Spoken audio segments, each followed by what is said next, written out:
সকাল সকাল যদি পুজোর কাজটা সেরে নেওয়া হয় তাহলে কিন্তু মনটা খুব ভালো লাগে। সকালে উঠে তো বাসি কাজ সমস্ত হয়ে গেছে, এবার রান্নাও হয়ে গেছে, কিন্তু সকাল সকাল আমার পুজো করা হয় না, যেহেতু সকালেই আমাকে রান্নাঘরেই ঢুকতে হয়, রান্না বান্না কমপ্লিট করতে হয়, বাচ্চাদের টিফিন করতে হয়। তো ও আমাকে একটু হেল্প করে দেয় রান্নাঘরে, কাটাকুটি আরও অনেক কাজ আছে যে হেল্প করে দেয়। তো এখন বাজে প্রায় 9:30। ওকে খেতে দিয়ে দিয়েছি, ও অফিসে চলে গেছে। এবার আমি স্নান করে পুজোটা সেরে নেব। তোমরা তো জানোই, প্রথমে আমাদের ঠাকুর ঘরটা ছিল উপরে, এখন ঠাকুরকে কিন্তু নিচে নামিয়ে দিয়েছি। উপরে ঘরগুলো খুব গরম লাগে, তো আমরা যেহেতু রইতে পারি না বা থাকতে পারি না, তো ঠাকুর কী করে থাকবে, তাই নিচে নামিয়ে দিয়েছি। এছাড়া যখন আমি পুজো করতে পাই না, তখন শাশুড়ি মারও কষ্ট হয়, জল নিয়ে উপরে যেতে হয়, তাই নিচে নামানো। নিচে রুমটাতে ফ্যান আছে, আর উপরে ফ্যান লাগালেও খুব প্রচণ্ড গরম, এরপর তো আরও গরমটা বেশি হবে।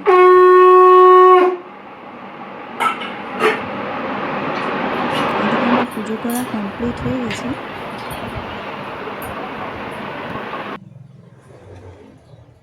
আর ওই যে তোমরা ঠাকুরের ফটোটা দেখলে, সেটা আমি নিজে বাঁধিয়েছি।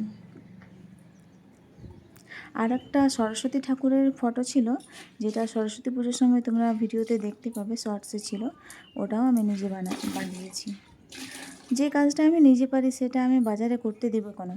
বাজারে জিজ্ঞাসা করেছিলাম, 500 কি 600 টাকা বলেছিল। তো আমি ভাবলাম কেন, ফ্রেমও বাড়িতে আছে, তো সেগুলো দিয়েই বাঁধানো যাক, তাই আমি নিজেই বাঁধিয়ে নিয়েছিলাম। Hello everyone, welcome to my channel Rubi's life. দেখো, এটা ছিল আগের ভিডিও, মানে পুজো করার আগের ভিডিও। তো আমি ভাবলাম যে পুজো করার ভিডিওটা আগে দিলে সবারই দেখতে ভালো লাগবে, তাই আমি এটা পরে দিয়েছি। কিন্তু এটা পুজো করার আগেই আমি স্নান সেরে নিয়েছিলাম, ছাদে চলে এসেছিলাম। তো সকালে না বৃষ্টি পড়ছিল আজকে, জানো তো, আর যেহেতু বৃহস্পতিবার, তো কাল রাতেও বৃষ্টি হয়েছিল আর সকালেও।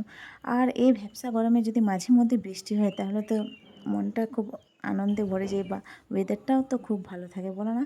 তাই আমি ছাদে একটু রোদে হালকা শ্যাম্পু করেছিলাম, তো ভাবলাম হালকা একটু রোদে থাকি, এরকমের তো থাকা হয় না। এবার আমি নিচে চলে যাব, গিয়ে পুজো করব। আর কালকে না অনেক কিছু সবজি এনেছিল, তোমরা দেখতে পাচ্ছ অগোছানো আছে সবজিগুলো। তো আজকে ভাবলাম নিরামিষ রান্না হবে, তো কি করব? তো ভাবলাম যে শুক্তো করা যাক, শুক্তো করব। আর কুমড়োটা ছিল, তো কুমড়ো আলু পুঁই দিয়ে করবো। তো কুমড়ো আলু পুঁই শাক দিলে তো তোমাদের দাদাভাই খাবে না, তো ওর জন্য আলাদা মেনু করে নিতে হবে। তো এদিকে আমি কুমড়োটা চাপিয়ে দিচ্ছি, আর প্লেন করব, প্লেন আদা লঙ্কা দিয়ে করব, আর কিচ্ছু দেবো না। আর বড়ি ফোড়ন দেবো, বিউলির ডালের যে বড়িটা হয় সেটা। আর ভেন্ডি করব। আর ছোলা তো এখন প্রত্যেক দিন ভিজানো হয়, তো ওইগুলো ফ্রিজে রেখে দিই, মুড়ি দিয়েও কখনো কখনো খাই।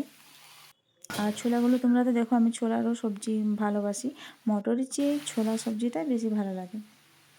তো এদিকে জিরে গুঁড়ো, হলুদ গুঁড়ো দিয়ে দিচ্ছি, লবণ দিয়ে দিচ্ছি, আর কিচ্ছু দেবো না। লঙ্কাগুলো কেটে কেটে দিয়ে দেবো, আদাটাও গ্রেট করে দিয়ে দেবো। আজ আমি মিক্সিতে কিচ্ছু মশলা পেস্ট করব না, এইভাবেই আমার যেদিন বাটতে ইচ্ছে করে না, সেভাবে আমি গ্রেট করে দিই আদাটা। ওদিকে ভেন্ডি ভাজা চলছে, তোমাদের দাদাভাইয়ের সঙ্গে আছে, ও না হেল্প করলে তো হবে না, একটু আমাকে হেল্প করে দেয়, তাই তো তাড়াতাড়ি কাজগুলো হয়। আর এখন তো ছেলেমেয়ে বড়ো হয়ে গেছে, ছেলেমেয়ের পেছনেও তো খাটতে হয় না আমাকে। তো প্রথমে যখন ছোটো ছোটো ছিল, মানে আমার ছেলে মেয়ে তোমরা তো জানোই, ওরা বেশি ছোটো বড়ো নয়। তো প্রথমে যখন ওরা ভার্সিটি আশ্রমে পড়তো রঘুনাথপুরে, তখন তো ভোর 4টের সময় উঠতো, তো ওদের জন্য টিফিন করা এই করা, এই জন্যই তোমাদের দাদাভাই আমার সঙ্গে করে দেয়, একা হয়তো পারে না, আমাদের বড় ফ্যামিলি, তো কাজও প্রচুর থাকে, যেহেতু বাড়িতে কাজের লোকও নেই, তাই ও আমাকে একটু হেল্প করে দেয়। আর তোমাদেরকে হয়তো আমি মেম্বারদের কথা বলিনি, আমাদের বাড়িতে কে আছে। শ্বশুরমশাই তো গত হয়েছেন, শ্বশুরমশাই এখন আপাতত নেই, কিন্তু খুব ভালো ছিলেন মানুষটা। শাশুড়ি মা আছে, আর আমার এক মামা শ্বশুর থাকে আমাদের বাড়িতে। মামা শ্বশুর কীর্তন করে, কিন্তু চোখে দেখতে পায় না ছোটোবেলা থেকে, তো আমাদের কাছেই আছে এখানে। আর এক ননদ আছে, তো ও কাজে যায়, ও আইসিডিএস কাজ করে, তো বাড়িতে তো সেরকম থাকা হয় না, ওরও আস্তে আস্তে প্রায় 12টা 1টা বেজে যায়। তো সকাল দিকটা আমার একা হয়ে যায়, তো নানা রকম চাপ থাকে, ভাত হয়, রুটি হয়, টিফিন হয়, এবার এর মধ্যে যদি ধোয়া মোছা করতে হয় সব অনেক বাসন হয়ে যায় জানো।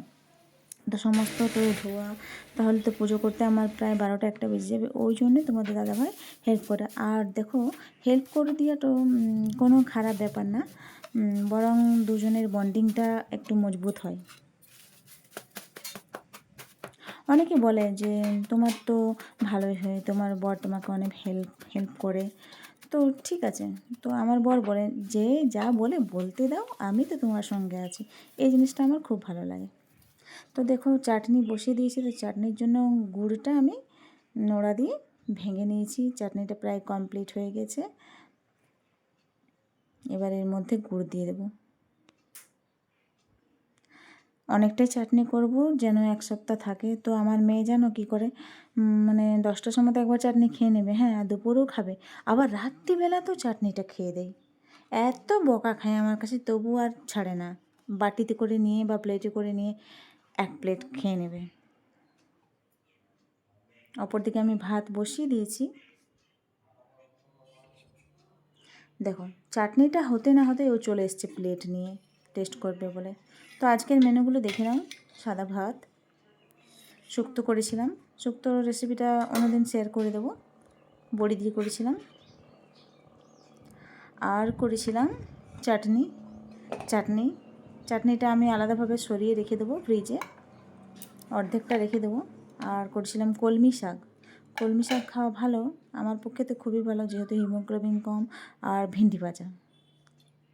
তো এই ছিল আমাদের মেনু আজকের, বৃহস্পতিবারের মেনু।